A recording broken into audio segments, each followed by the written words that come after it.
오늘 말씀에 2절부터 보시게 되면은 이 다윗과 아비가일이라고 하는 그 사람의 이야기가 계속하여 나오고 있습니다. 다윗이 바란 광야에 거하는 동안에 이 아비가일이라고 하는 여인을 만나게 됩니다. 다윗에게 있어서 지금 도망자의 입장에서 다윗의 식솔이 600명입니다.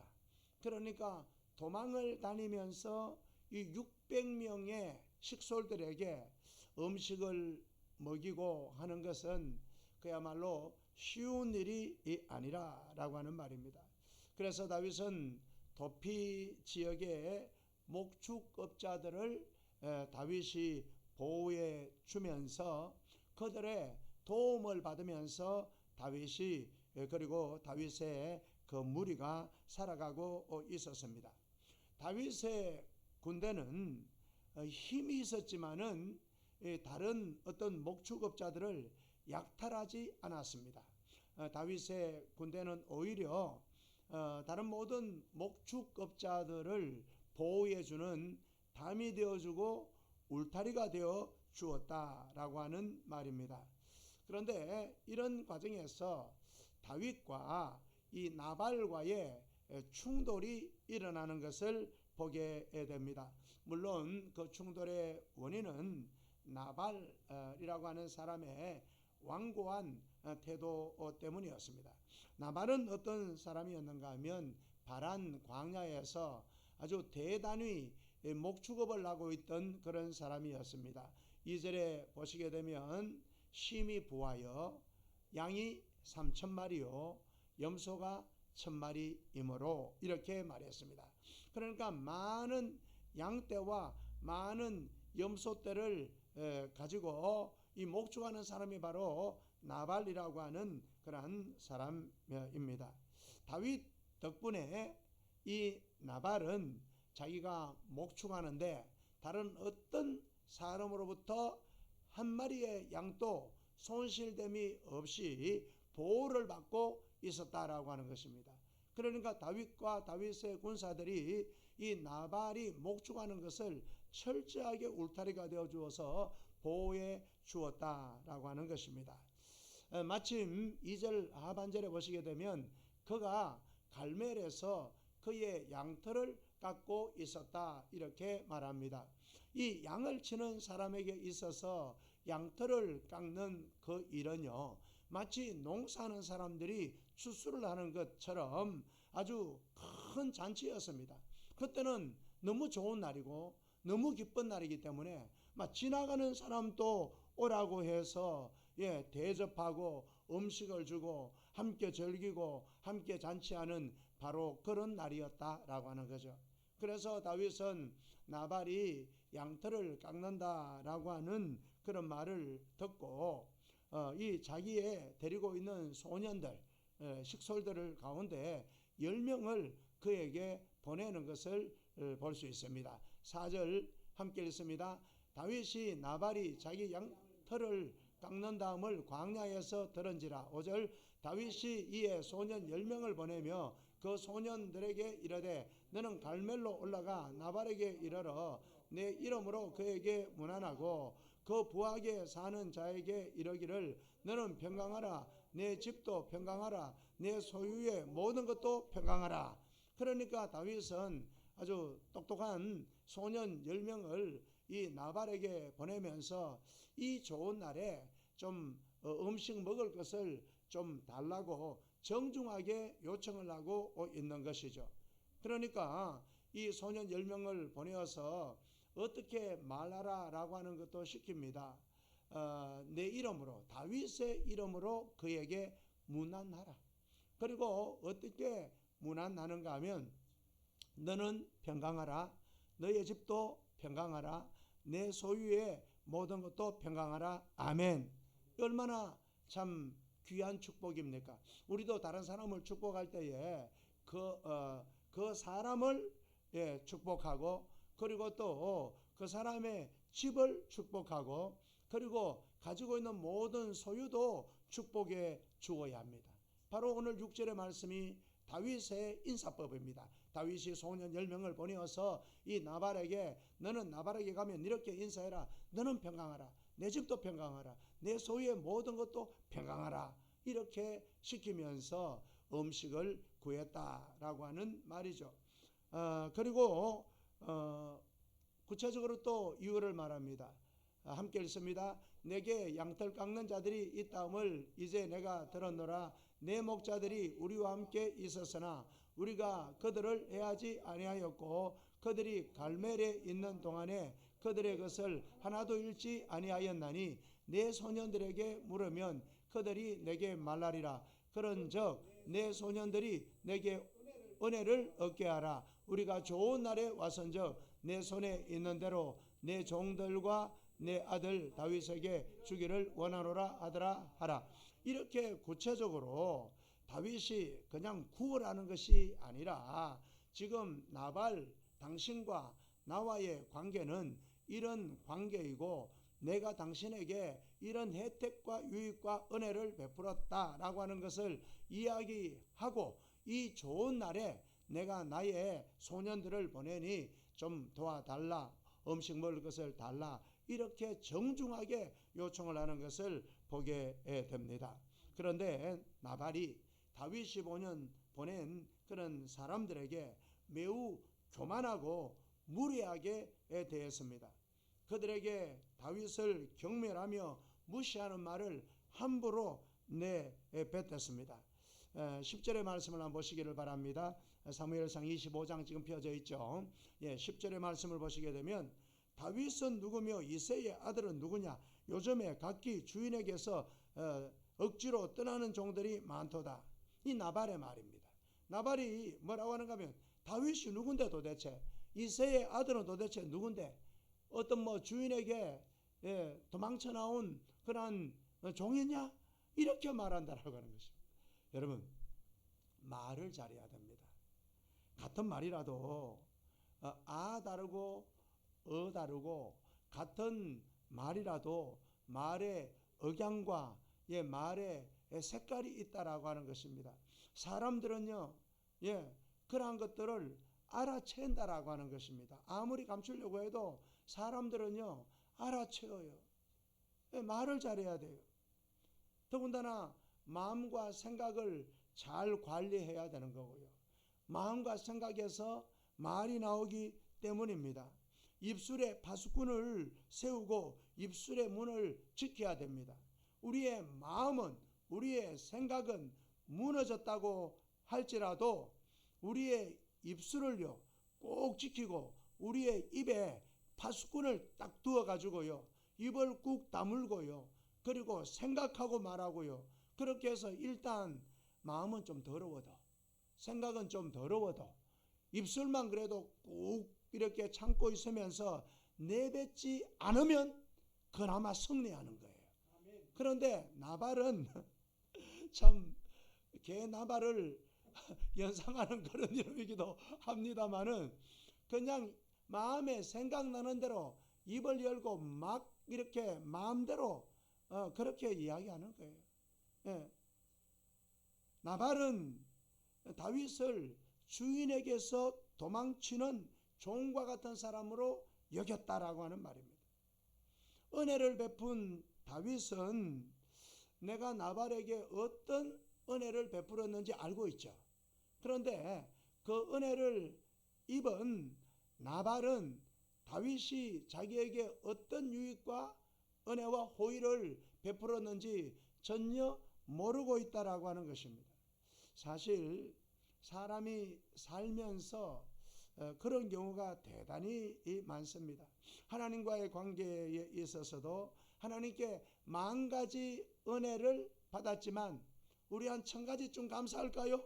10,000가지 은혜를 받아서 우리가 100가지 감사할까요? 10,000가지 은혜를 받고 우리가 한 10가지 감사할까요? 10,000가지 은혜를 받았지만 한 가지라도 확실하게 하나님께 감사하는 제목이 있을까요?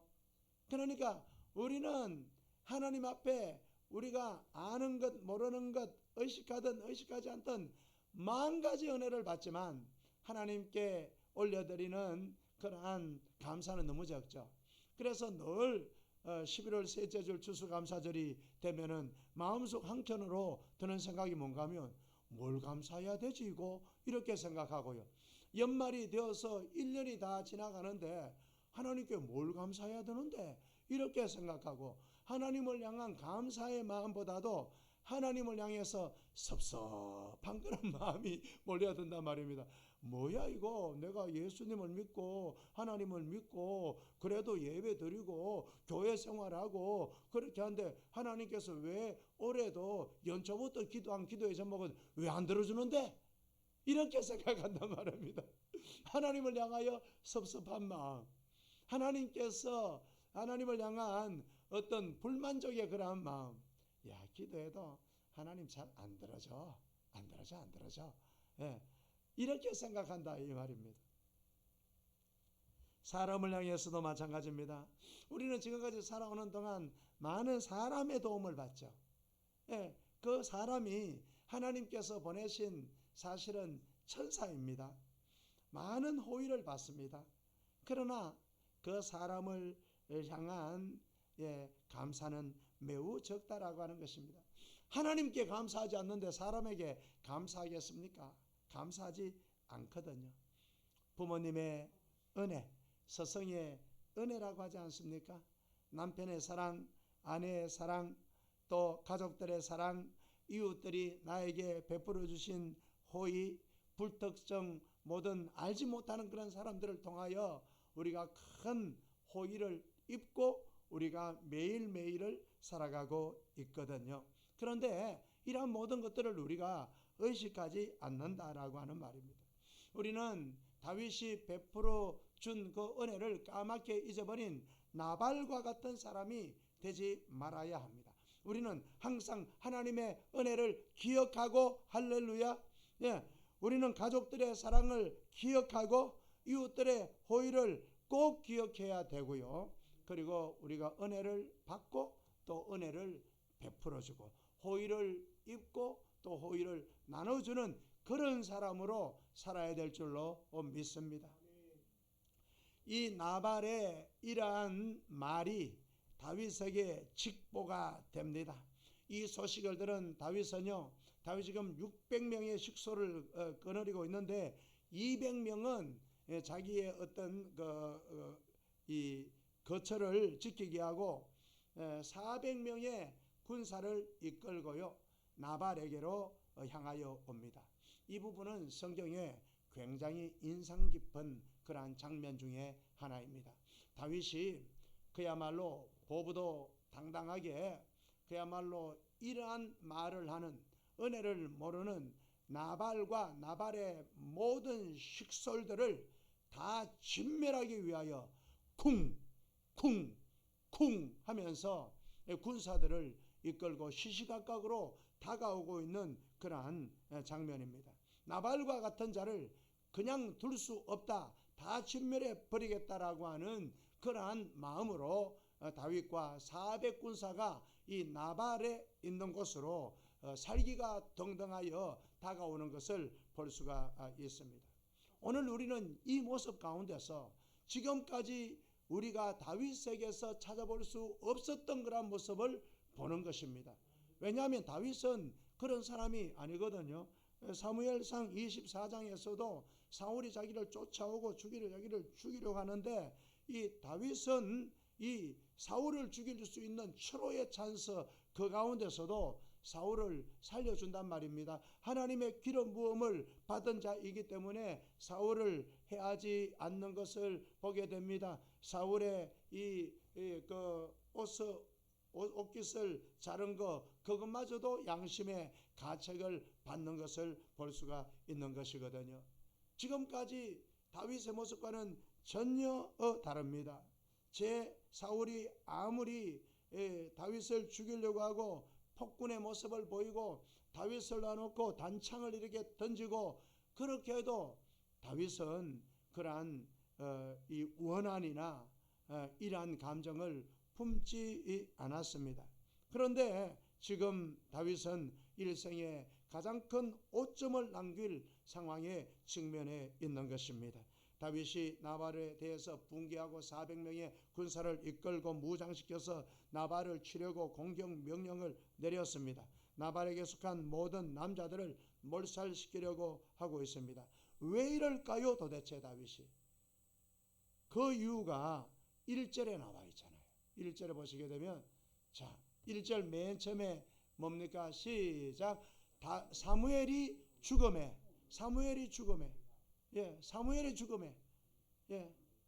다윗이 왜 이렇게 되었는가 하면 사무엘이 죽었다라고 하는 것입니다. 사무엘이 누구입니까? 사무엘은요, 이 다윗의 영적인 스승이었어요. 영적인 멘토였어요. 사무엘은요, 다윗을 위해서 죽을 때까지 일평생 다윗의 기도의 후원자였다라고 하는 거예요. 그런데 사무엘이 죽어버린 거예요. 그러니까 자기의 스승, 영적인 스승, 자기의 영적인 멘토가 이제 없어졌다라고 하는 거예요. 죽었다라고 하는 것입니다. 지금까지는 다윗이 어떠한 난란과 어떠한 어려움에 있든지 간에 다윗을 지탱해 주고 있었던 사람이 바로 누구였던가 하면 사사였고 또 선지자였고 제사장이었던, 그리고 또 신학교 총장이었던 사무엘이었다니까요. 다윗이 정말로 어렵고 힘들 때에 라마 나요선요, 라마는 사무엘의 이 고향이었고요, 나요선 기숙사라고 하는 뜻이에요. 사무엘이 라마에서 신학 대학원을 만들었거든요. 라마 나요스에서 이 다윗이 몇 년간 이 머물면서 이 신학교 총장이었던 사무엘의 제자가 되어서 하나님의 음성을 듣는 법을 배웠고요, 하나님의 말씀을 배웠다니까요. 그런데 이 사무엘이 죽었다라고 하는 거예요. 자기의 멘토가, 영적인 스승이 없어졌다라고 하는 말이죠. 우리에게 이 세상을 살면서 나의 은사가 있고 나의 스승이 있고 나의 어떤 멘토가 있고 더군다나 나의 신앙을 주도해 주는 사람이 있다라고 하는 것은 축복 중에 축복인 줄로 믿습니다. 이러한 사람은 때로는 부모가 영적인 스승이요 멘토가 됩니다. 부모가 어디 돈을 그냥 하여튼 5천만 원, 1억이요 10억이요 부동산을 물려주는 거, 이렇게 해서 스승이요 멘토가 되는 것이 아니고요, 부모가 자녀들에게 하는 것은요 신앙의 말 한마디입니다. 여러분, 그 말이 이 자녀들의 삶을 변화시키는 거예요. 이 부모들의 어떤 신앙의 삶, 정말 부모들이 어렵고 힘든 일을 당했을 때에 그것을 어떻게 대처해 나가는가, 그것을 자녀들의 두 눈으로 똑똑히 보는 것, 이것으로 말미암아 자녀들이 완전히 변화되는 것을 볼 수가 있는 것입니다. 부모는 인생의 선배로서 그 갈림길 가운데서 선택의 길에서 어떻게 하라라고 하는 그 한마디의 그 말 때문에 자녀의 인생이 완전히 바뀌어져 버리는 거죠. 이것은요 대단히 중요한 것입니다. 부산에 가게 되면 부산 풍성한교회에 김성곤 목사님이라고 있습니다. 이 김성곤 목사님 교회 여기 보시게 되면 어떤 거기 우리나라에서 양육을 가장 잘하는 교회입니다. 아니 세계에서 양육을 가장 잘하는 그러한 교회입니다. 이분은 내비게이터에서 훈련을 받고 또 CCC에서 훈련을 받고 어떤 제자 훈련에 관한 그런 서적을 한 이만큼 썼습니다. 이만큼 저한테 다 있습니다. 제가 1년 동안 거기에서 공부를 했기 때문에요. 이제 그분의 그 세미나에 1년 동안 참석하면서 그분의 간증 가운데 뭐가 있는가 하면, 부모님이 천국에 가시니까 마음속에 뭔가 빠져버린 듯한 그러한 마음, 어떤 영적 공간이 텅텅 비어버린 느낌, 지금까지 부모님께서 자기를 위하여 끊임없이 기도해주고 기도로 밀어줄 때는 뭔가 이렇게 꽉 차있는 듯한, 뭔가 이렇게 든든한 그런 마음으로 사역하고 했는데, 부모님이 천국에 가버리시니까 맞지만 그 공간이 너무 커서 어찌할 바를 몰랐다라고 하는 거예요. 인생의 스승, 신앙의 멘토가 이렇게 중요한 겁니다. 우리 부모들은요, 우리 자녀들의 신앙의 스승이 되어지고 인생의 멘토가 되어져야 되는 줄로 믿습니다. 또한 신앙에 있어서 스승이 있고 멘토가 있다라고 하는 겁니다. 성경에 보게 되면 여호수아의 멘토는 누구였습니까? 모세입니다. 히스기야 왕의 멘토는 이사야였습니다. 요시야 왕의 멘토는 제사장 여호야다였죠. 그리고 또 다윗 왕의 멘토는 오늘 사무엘 뿐만 아니라 나단, 그 다음에 갓 선지자, 이 다윗의 스승이었고 영적인 멘토였다라고 하는 것입니다. 신약에 와서 디모데와 디도의 멘토는 바로 바울이었다라고 하는 거예요. 모세 없이 여호수아가 있을 수 없어요. 요야다 없는 요시아가 있을 수 없어요. 사무엘, 나단, 갓 없는 다윗 왕이 있을 수 없습니다. 바울 없는 디모데와 디도는 있을 수 없습니다. 스승이 있고 없고 멘토가 있고 없고가 이렇게 차이가 큽니다. 오늘 다윗도 마찬가지입니다. 사무엘이 죽고 나니까 그가 이러한 상황 가운데서 정말 나발의 모든 남자들을 다 죽이기 위하여 쿵쿵쿵 다가오고 있더라라고 하는 것입니다. 지금까지의 다윗이 아니에요. 물론 지금 다윗도 쫓기는 그러한 상황 가운데서 어렵고 힘들고 그럴 수 있겠다 생각하지만 지금까지 다윗의 이력을 보게 되면 그보다도 더 큰 어려움을 당했을 때도요, 다윗은 이렇게 하지 않았어요.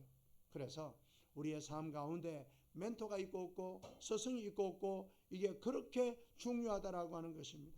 여러분, 나에게는 이 사무엘과 같은 이러한 영적 멘토가 있습니까? 나는 다른 사람에게 그런 멘토가 되어주고 있습니까? 내가 바로 그 멘토가 되어야 한다라고 하는 말입니다. 자, 이제 이렇게 큰 위기에 처한 다윗을 막아준 사람이 있으니 바로 나발의 아내 아비가일이었습니다. 이 아비가일은 어떤 사람인가 하면 3절에 보시게 되면 3절 한번 읽어봅니다. 시작. 그 사람의 이름은 나발이요 그의 아내의 이름은 아비가일이라. 그 여자는 총명하고 용모가 아름다우나 남자는 완고하고 행실이 악하며 그는 갈렙 족속이었더라. 아멘. 그러니까 이 아비가일 이름도 이쁘잖아요. 아비가일. 이 여자는 총명해요. 지혜로워요. 민첩해요. 또 용모가 아름답습니다. 그런데 완전 미녀와 야수예요. 그 남자는 어떤가 하면 완고하고 행실이 악하며 고집불통이고 그런 사람이었다라고 하는 말입니다. 자, 이 나발의 종 가운데 이 아비가일에게 와서 이러한 상황을 말해주는 사람이 있었습니다. 이 다윗에 보낸 사람이 왔는데 이 당신의 남편 나발이 이런 말을 해서 보냈다. 이렇게 했습니다. 그리고 다윗이 보복하기 위해서 군대를 이끌고 지금 오고 있다고 정확하게 보고를 해주었습니다. 그랬더니요, 아비게일이 급히 떡을 만들고 양을 잡아 요리를 하고 포도주와 건포도와 무화과 과일과 볶은 곡식을 충분히 준비하여 종들을 시켜서 다윗에게 먼저 보내고 자기도 나귀를 타고 따라가고 있는 것을 보게 됩니다. 성경에는 얼마나 보냈는지 분명하게 말하고 있어요. 떡 200덩이, 포도주 2가죽부대, 양 5마리, 볶은 곡식 5세야, 또 건포도 100송이와 무화과 뭉치 200개를 준비합니다. 그러니까 400인분의 음식, 아니 600인분의 음식을 준비해 가지고요, 나가는 거예요. 그러니까 이 아비가일이 용모가 단정하고 예뻐 가지고 아무것도 못하는 그냥 요조숙녀 같지만 그렇지 않고요, 음식을 준비하고 지시하는 이러한 것을 보게 되면 그야말로 역을 이었다라고 하는 말입니다.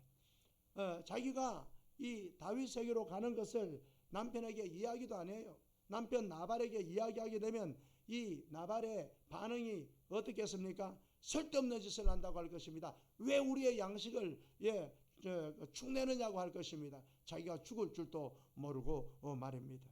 다윗은 이미 나발에게 속한 모든 남자들을 다 죽이고자 마음먹고 나발에게로 달려오고 있는 길이었습니다. 이때 아비가일이 다윗과 첫 대면을 하는 것을 보게 됩니다.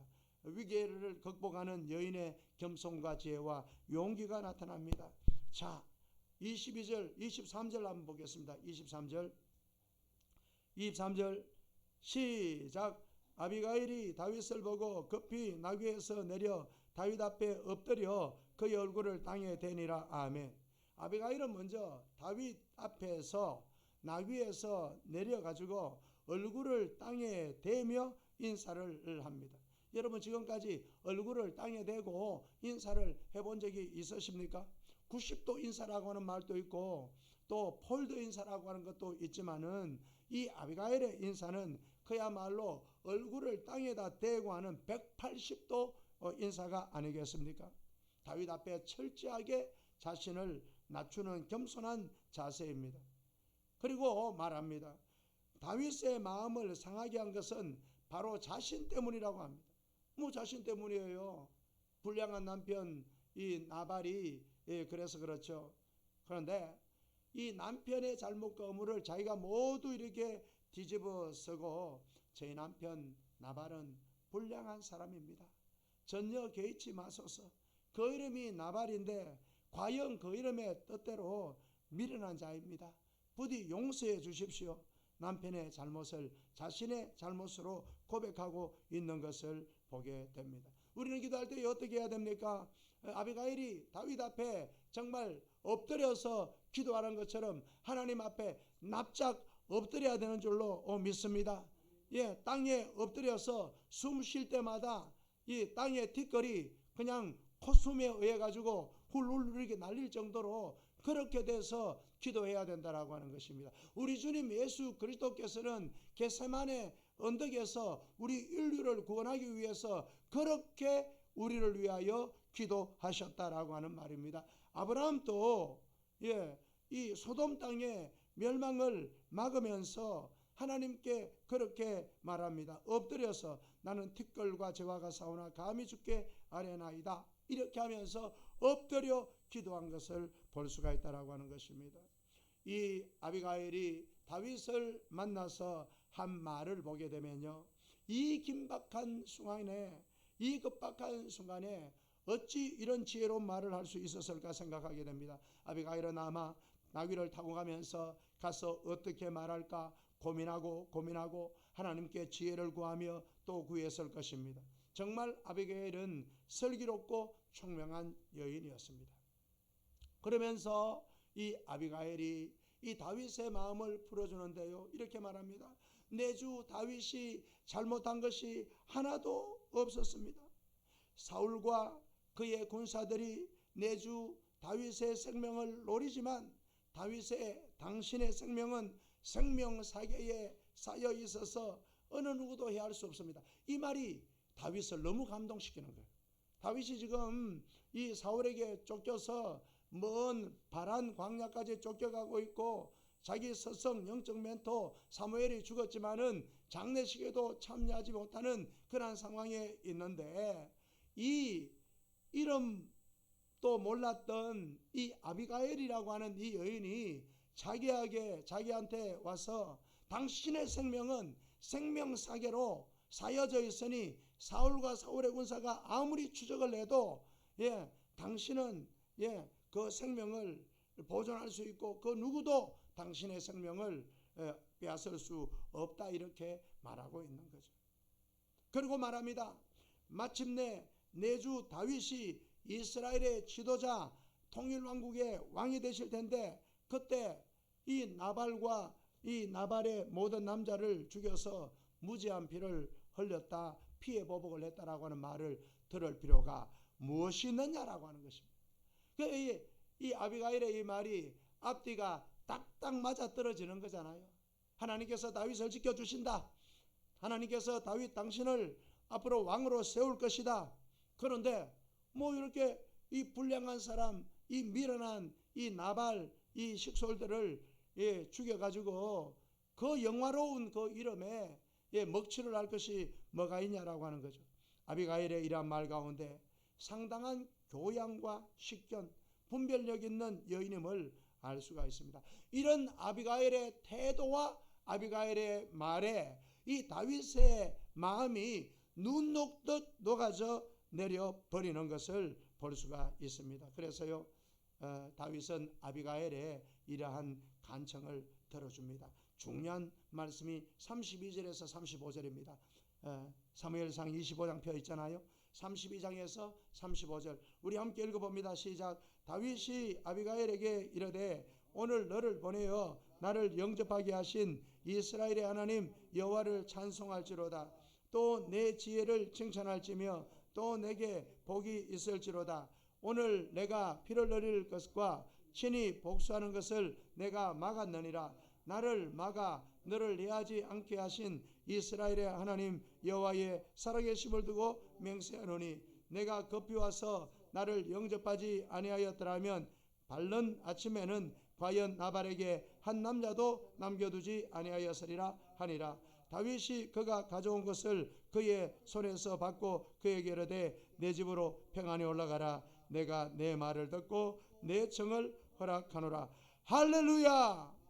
예, 다윗이 이 아비가일에게 이렇게 말하고 이 아비가일로 인해서 모든 문제가 해결되어지고, 예, 나발과 나발의 모든 식솔들이 죽음에서 생명으로 구원받는 그러한 모습을 바라볼 수가 있습니다. 아비가일은요, 이 일을 계기로 해서 제2의 삶을 살게 되었거든요. 나발은 이 일 후에 열흘 만에 여호와께서 치심으로 죽었어요. 다윗의 손이 아니라 여호와께서 치심으로 죽었어요. 그리고 이 나발이 죽었다 하는 그런 말을 듣고 이 다윗은 사람을 보내어서 아비가일을 이 왕궁으로 데리고 오게 하고요, 이 다윗의 두 번째 아내가 되게 했다라고 하는 거죠. 그러니까 아비가일의 삶이 완전히 역전되어져 버린 거죠. 지금까지는 미련한 남편 나발과 함께 살면서 얼마나 많은 고충을 당했겠습니까? 그런데 이스라엘의 성군이 앞으로 되는 그러한 이 다윗의 아내가 되었다라고 하는 것입니다. 아비가일의 총명하고 지혜롭고 민첩한 행동이 자신을 살렸고요, 남편을 살렸고요, 집안을 살렸고요, 다윗으로 하여금 무고한 피를 흘리지 않게 했다라고 하는 말입니다. 우리는 오늘 이 말씀 가운데서 우리도 아비가일처럼 돼야 돼요. 아비가일은 예수님의 예표예요. 예수님이 인류의 중보자가 된 것처럼 아비가일은요, 중보의 기도의 사명을 잘 감당했거든요. 우리의 사명도 바로 그러한 것입니다. 우리는 하나님 앞에서 이 세상을 향한 중보자의 사명을 가지고 있다라고 하는 것입니다. 가정의 중보자, 할렐루야, 일터의 중보자, 또 교회의 중보자, 나라와 민족, 세계의 중보자가 되어야 하고요. 우리 교회는 만민이 기도하는 집이 되어야 하고요. 열방을 향한 중보의 기도의 센터가 되어야 한다라고 하는 것입니다. 기도와 성령의 불이 활활 타올라야 되고요. 말씀과 찬양과 전도의 불이 활활 타올라야 됩니다. 사랑의 불이 활활 타올라야 된다라고 하는 것입니다. 누가 할 수 있습니까? 오늘 아비가일을 본받아, 여인 아비가일을 본받아 우리도 주님 안에서, 교회 안에서, 성령님 안에서 이 사명 감당하는 우리 모두가 다 되실 수 있기를 주님의 이름으로 축복합니다.